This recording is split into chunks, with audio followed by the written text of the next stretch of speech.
నమస్కారం. నేను మీ గంగుల మధు యాదవ్. అయితే గత 16 తారీఖు ఈ నెల 16 తారీఖు శ్రీకృష్ణ జన్మాష్టమి సందర్భంగా విద్యుత్ శాఖ నిర్లక్ష్యం వల్ల 5 ప్రాణాలు కోల్పోవాల్సి వచ్చింది. ముఖ్యంగా శ్రీకృష్ణాష్టమి వేడుకలు ఈ రామంతపూర్లో గత 40 సంవత్సరాలుగా కూడా ఎంతో ఘనంగా చేస్తారు. ఎప్పుడు కూడా ఎటువంటి అవాంఛనీయ సంఘటన జరగలేదు ఏరియాలో. కానీ ఈరోజు విద్యుత్ శాఖ నిర్లక్ష్యం వల్ల 5 ప్రాణాలు కోల్పోవాల్సి వచ్చింది. పుంజల కృష్ణ గారు, సనాబ్ రఘు యాదవ్ గారు. అంటే ఎన్నో రకాలుగా వీళ్ళు యాదవ్ సంఘం తరఫున కూడా మిగతా కులం మతం లేకుండా ప్రతి ఒక్కరికి కూడా సహాయవిషయ గుణమైన వ్యక్తి అతను. అలాంటి వ్యక్తిని చేతికొచ్చిన కొడుకును కోల్పోవడం చాలా బాధాకరం. నిజంగా గవర్నమెంట్ ఎప్పుడు చనిపోయినప్పుడు వచ్చినట్టు ఇంతవరకు 7 రోజులు గడుస్తున్నా ఇంతవరకు ఒక్కరి టైగర్ వచ్చి చూడలేదు.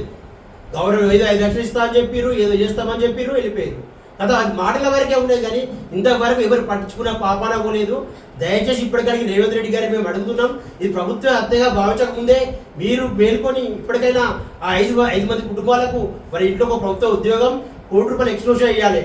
మీరు ఎంత ఇచ్చినా కూడా వాళ్ళ ప్రాణాలంతా తిరిగి రావు. దయచేసి అర్థం చేసుకుంటారని చెప్పేసి పెద్ద పెద్ద నాయకులు కూడా చాలామంది వచ్చారు.